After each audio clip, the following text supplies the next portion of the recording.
오늘 아침에 주신 하나님 말씀은 신약성경 마태복음 16장 1절로 12절의 말씀입니다.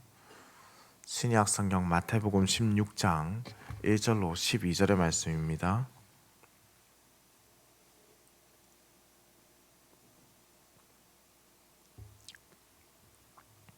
함께 한 목소리로 합독해서 읽겠습니다. 바리새인과 사두개인들이 와서 예수를 시험하여 하늘로부터 오는 표적 보이기를 청하니 예수께서 대답하여 이르시되 너희가 저녁에 하늘이 붉으면 날이 좋겠다 하고 아침에 하늘이 붉고 흐리면 오늘은 날이 굳겠다 하니 너희가 날씨를 분별할 줄 알면서 시대의 표적은 분별할 수 없느냐? 악하고 음란한 세대가 표적을 구하나 요나의 표적밖에는 보여줄 표적이 없느니라 하시고 그들을 떠나 가시니라. 제자들이 건너편으로 갈새 떡 가져가기를 잊었더니 예수께서 이르시되 삼가 바리새인과 사두개인들의 누룩을 주의하라 하시니 제자들이 서로 논의하여 이르되 우리가 떡을 가져오지 아니하였도다 하거늘 예수께서 아시고 이르시되 믿음이 작은 자들아 어찌 떡이 없으므로 서로 논의하느냐 너희가 아직도 깨닫지 못하느냐 떡 5개로 5,000명을 먹이고 주운 것이 몇 바구니이며 떡 7개로 4,000명을 먹이고 주운 것이 몇 광줄이었는지를 기억하지 못하느냐 어찌 내 말한 것이 떡의 관함이 아닌 줄 깨닫지 못하느냐 오직 바리새인과 사두개인들의 누룩을 주의하라 하시니 그제서야 제자들이 떡의 누룩이 아니요 바리새인과 사두개인들의 교훈을 삼가라고 말씀하신 줄을 깨달으니라. 아멘. 본문의 시작에 바리새인들과 사두개인들이 이제 예수님께 나오는데요. 사실 이 두 집단은 서로 사이가 좋은 편이 아닙니다. 교리적인 문제로 자주 대립했던 집단이었는데 적의 적은 친구다라는 표현이 있듯이 그런 자신들의 기득권을 지키기 위해서 예수님을 대적해야 했다라는 것이죠. 그래서 예수님이 바리새인들의 적이 되고 사두개인들의 적이 되니 이 두 집단이 서로 힘을 합치는 계기가 된 것입니다. 예수님을 위협한다는 그 공동의 목표를 위해서 이들이 하나가 되었다라는 것은 참으로 안타까운 일이 아닐 수 없죠. 이들은 예수님을 시험하기 위해서 이제 다가왔습니다. 그러면서 예수님께 하늘로부터 오는 표적을 행하여 보여주십시오라고 요청을 하게 되는데요.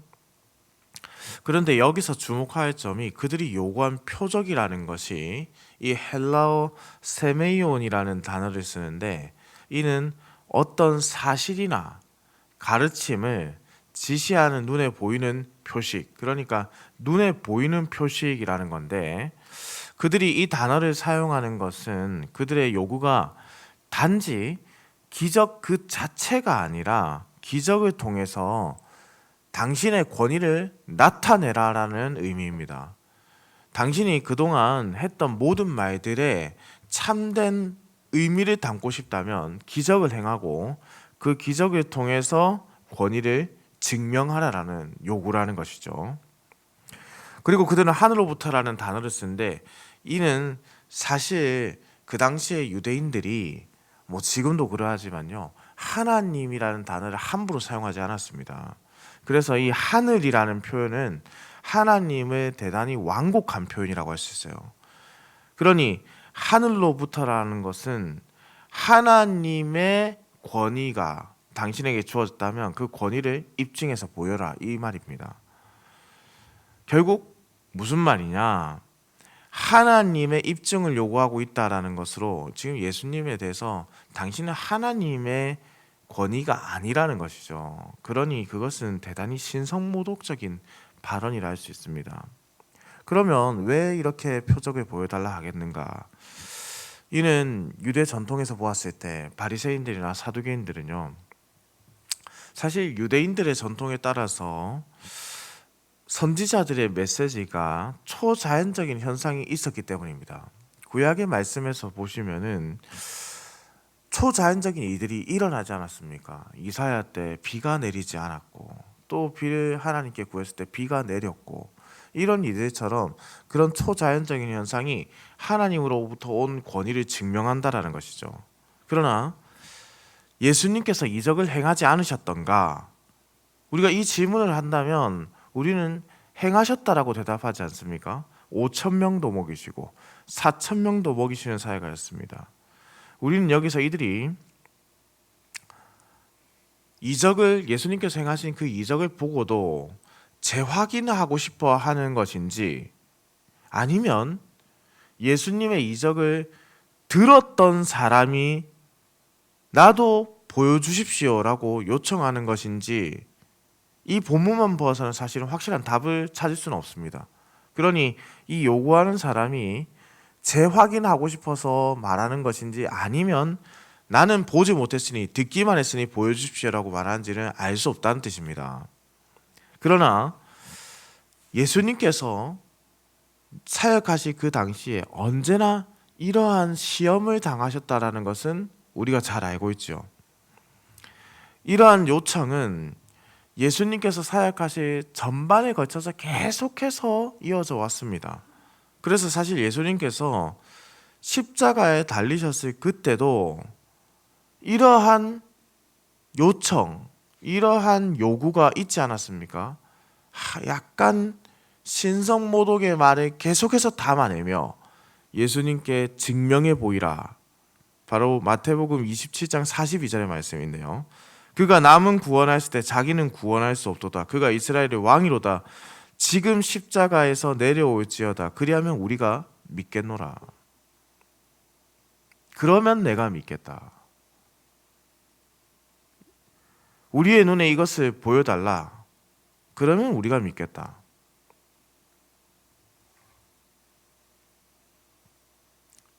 그런데 성도님들, 사실 우리가 신앙생활이란 것을 하면서 우리가 이렇게 악한 생각을 가지면서 신앙생활을 하고 있지는 않습니까?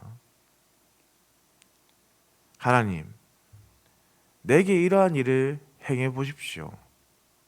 그러면 제가 하나님께서 살아계신 것을 믿겠습니다.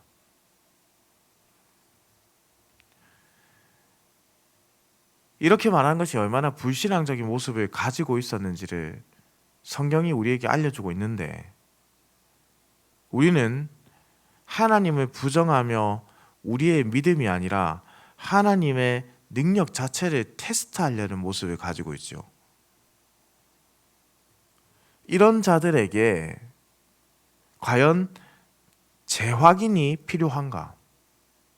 이런 자들에게 보여주는 은혜가 필요한가? 생각해 보아야죠. 이미 이러한 자들은 마음으로 믿고 입술로 고백할 그 믿음을 갖고 있다라고 말하기가 어렵기 때문입니다. 예수님께서 말씀하시죠. 너희가 날씨는 분별할 줄 알면서 시대의 표적은 분별할 수 없느냐. 이는 그들의 눈이 얼마나 영적으로 무감각한 상태였는지를 알려주는 말씀입니다. 그토록 오랜 시간 메시아께서 행하신 사역을 보여주었음에도, 그러한 것을 들었음에도 그 현상에 대해서 이해를 못하고 있다는 거예요. 말씀을 그토록 오랫동안 연구하고, 그리고 선지자가 말했던 그 메시아 시대가 도래했을 때 나타나는 이들을 예수님께서 계속해서 보여줬음에도 불구하고 이 시대에 일어나고 있는 이 상황을 보고도 메시아를 이해하지 못하고 있다. 그러면서 그들이 말한 것이 표적을 보여달라는 것이죠. 그래서 예수님께서 사절의 말씀을 남기고 떠나시는 겁니다. 악하고 음란한 세대가 표적을 구하나 요나의 표적밖에는 보여줄 표적이 없느니라 하시고 그들을 떠나가시니라. 악하고 음란한 세대, 이 단어는요, 이스라엘이 우상을 섬기는 자들이라고 했을 때 사용되는 단어들입니다. 하나님을 눈앞에 두고 있으면서도 이 하나님을 온전히 신뢰하지 못하고 자신들이 만들어낸 전통이라는 신을 섬기고 있는 그들에게 요나의 표적, 곧 부활의 표적 외에는 보여줄 표적이 없다. 이는 요나가 물고기 뱃속에서 사흘간 있다가 살아났듯이 예수님께서 무덤에서 사흘간 계시다가 살아날 것을, 다시 살아나실 것을 말씀하는 장면이죠. 예수님은 제자들과 함께 그래서 건너편으로 가십니다. 이곳은 마가복음 8장 22절을 보았을 때 벳세다라는 곳입니다. 그런데 이때 제자들이 떡을 가져가는 것을 잊어버렸다라는 표현인데요. 지금처럼 식당이란 곳이 많지 않던 시기지 않습니까? 그래서 늘 도시락을 그 당시에 먹을 것을 이렇게 챙겨서 다녀야 했습니다. 그런데 그러지 못했다는 것이죠. 문제는 이로 인해서 제자들이 심각하게 자기들끼리 대화를 나누기 시작했다는 거예요. 도대체 누가 챙겨오지 않은 거야? 왜 두고 온 거야? 이런저런 대화를 했다는 것으로 지금 예상을 할 수 있죠. 이때 예수님께서 떡을 소재로 제자들과 바리새인들과 사두개인의 제자들에게 바리새인들과 사두개인의 누룩을 조심하라는 말씀을 하시죠. 여기서 누룩은 대단히 부정적인 이미지를 가지고 있는데요. 사실 유대 전통에서 누룩은 대다수 죄와 악을 상징하기 때문에 그들은 쉽게 이 상황을 이해할 수 있었을 것으로 보입니다. 제자들은 예수님께서 왜 이런 말씀을 하시는지 그런데 이해하기는 어려웠습니다. 그저 누룩의 비유를 하시는데 누룩이구나. 누룩을 왜 말씀하시지? 누룩은 별로 좋은 표현이 아닌데. 그들은 예수님께서 제자들이 나누고 있는 이 대화에 떡에 대해서 지금 이야기를 하고 있구나 정도로만 지금 받아들였다는 거예요. 그러나 예수님은 떡이 없어 논의하는 그들을 향해서 8절에서 떡으로 논의를 하냐 너희가 라고 다시 책망하시죠. 여기서 믿음이 작은 자들아라는 표현을 쓰는데 마태복음에서 이 믿음이 작은 자들아라는 표현은 세상의 일로 염려하는 자들에게 책망하실 때 사용되는 단어들입니다. 하나님께서 먹이시고 입히시고 채우시고 하시는데 그것을 지금 믿지 못하고 있기 때문에 이 제자들이 예수님은 바리새인과 사두개인을 책망하시는 것이 아니라 예수님과 함께 다니는 그 붙어있는 자들을 지금 책망하시는 거예요. 이는 단순한 책망이라고 보기는 어렵죠. 가르침을 주려고 하는 겁니다. 깨닫게 하기 위해서. 예수님께서 말씀하신 누룩의 의미가 그래서 여기서 나타나는 거예요. 제자들은 예수님이 말씀하신 누룩이 떡이 아니구나. 단순히 떡에 대한 말씀이 아니구나. 바리새인들과 사두개인들의 교훈에 대한 부분이구나 라는 것을 깨닫게 됩니다. 예수님께서 그렇게 설명해 주시니까요. 바리새인들은 인간의 전통에 집착을 하고 사두개인들은 육체의 부활을 부정했습니다. 왜냐하면 사두개인들은요 모세오경 외에는 하나님의 말씀으로 받질 않았거든요. 모세오경에 보면은 부활에 대한 말씀이 직접적으로 나타나지 않거든요. 그러니까 부활은 없다라고 믿어왔던 거예요. 그럼 바리새인들은 어떻습니까? 바리새인들은 구약 성경 그대로를 받고 있잖아요. 그러니까 이 자체만으로도 분쟁이 생길 수밖에 없는 두 집단이라는 거죠. 이러한 생각들이 이 두 집단의 생각들이 점점 부풀어져서 믿는 자들에게 어떠한 일들이 생기느냐? 그들 또한 부정적인 영향을 받게 된다라는 겁니다. 그러니 예수님은 이러한 그릇된 교훈에 제자들이 넘어가서는 안 된다.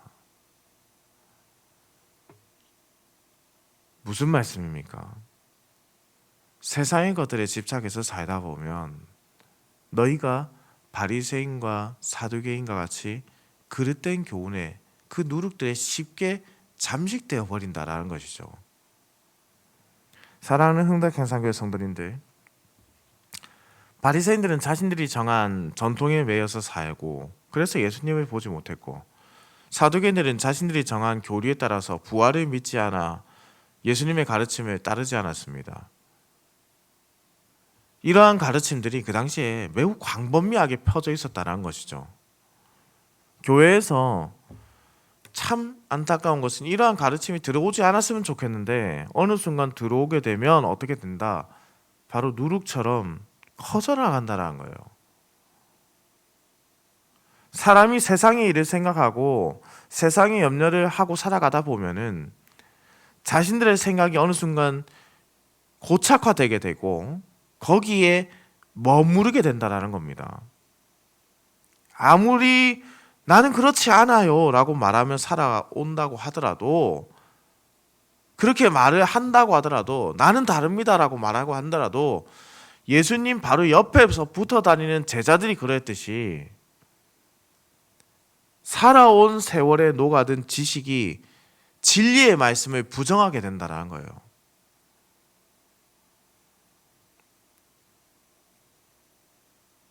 정말로 좋은, 정말로 화목한 가정이 있다고 생각해 보십시오.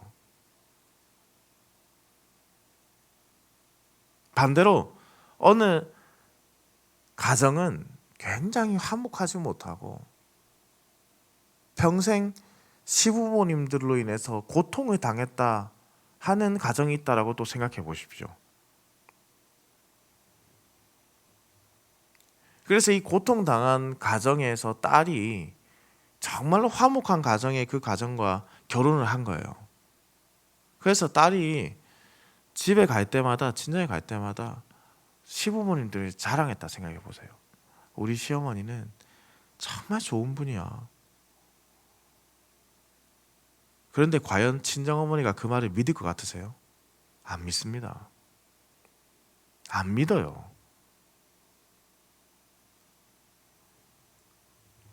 자신은 그렇게 살아왔기 때문에, 자신이 살아왔던 인생에서 시부모님은 좋은 사람이 아니었기 때문에 이것이 그의 인생에서 고착화되어 버린 거예요. 스며들어 버린 겁니다. 일어나는 상황을 보지를 못해요. 받아들이질 않습니다. 이들에게 아무리 설명을 해도 이들이 믿으려 하지 않는다는 거예요. 그러면서 좋은 일이 있으면 말해봐, 내지는 좋은 것을 줬으면 말해봐라면서 말을 하는 거죠. 역시 좋은 것을 그래서 가져와서 보여주거나 이야기해도 어떻게 반응하는지 아십니까? 그 안에 담겨있는 뜻은 좋은 게 아닐 거야.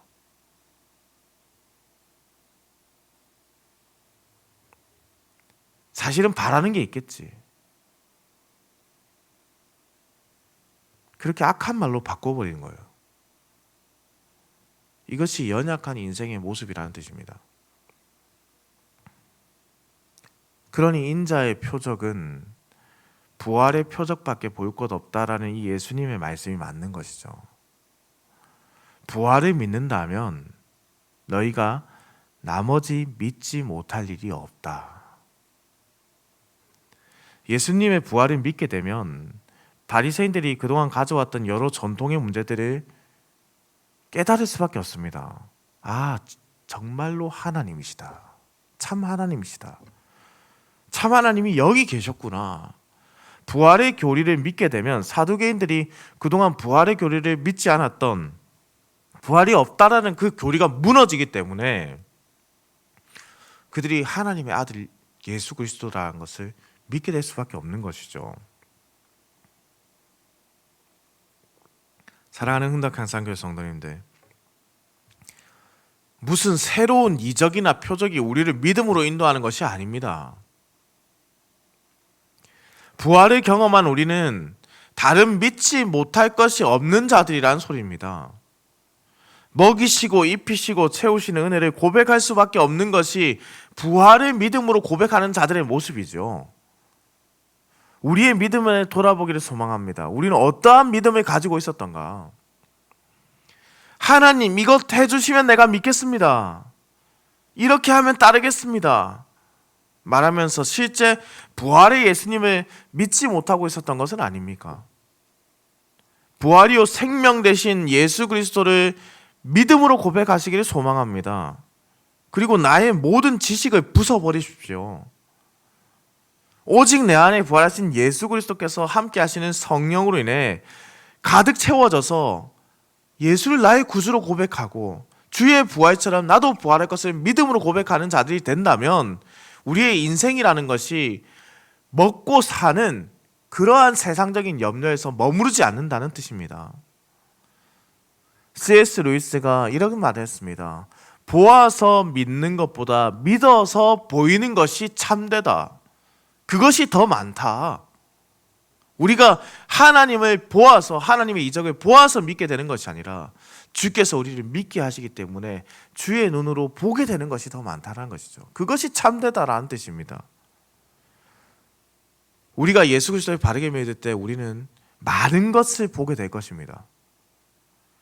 오늘 우리에게 주어진 하루에 예수 그리스도의 복음을 믿고 나아가십시오.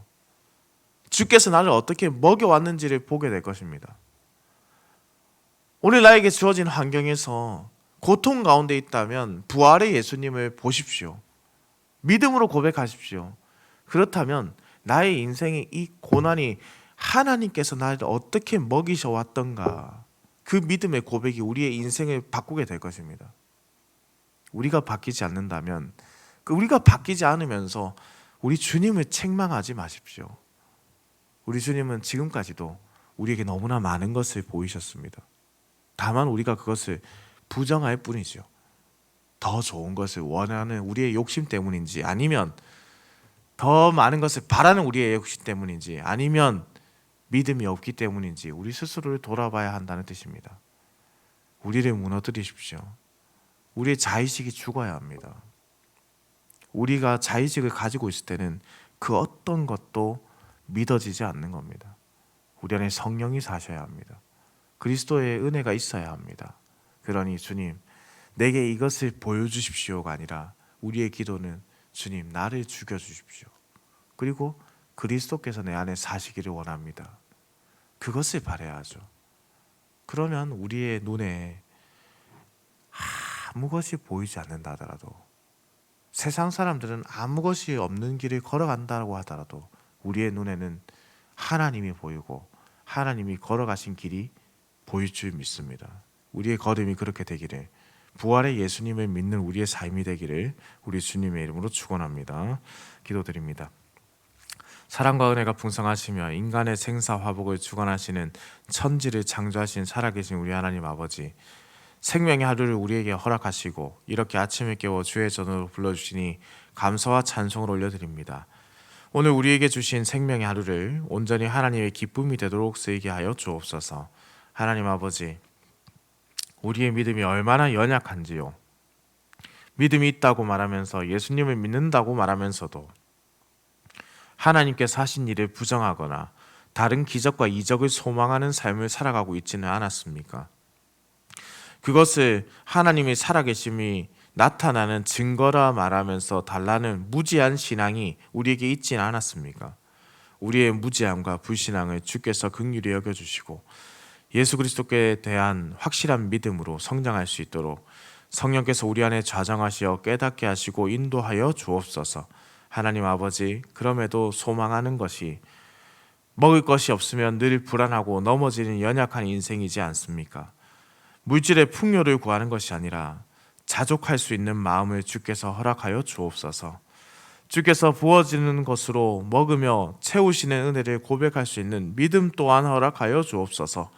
때를 따라 도우시는 은혜를 구합니다. 우리 흥덕향상교회 성도들의 삶의 처소에 하나님께서 좌정하셔서 하나님 나라를 확장하시고 넓히시는 일에 우리가 지치지 않도록 새 힘을 불어넣어 주옵소서. 세상의 염려를 가지고 기도하는 것이 아니라 하나님 아버지, 이들이 혹이나 연약하여 넘어질까 걱정되오니 주께서 우리의 부족함을 아시고 채워주시고 주께서 어려운 가운데 있는 자들을 만나주시고 위로하여 주옵소서. 오늘도 운전하는 모든 성도들의 운전대를 붙잡으시고 들어가거나 나가거나 주의 복을 누리는 인생이 되게 하여 주옵소서. 감사를 드립니다. 살아계신 우리 주 예수 그리스도의 이름으로 기도드립니다. 아멘.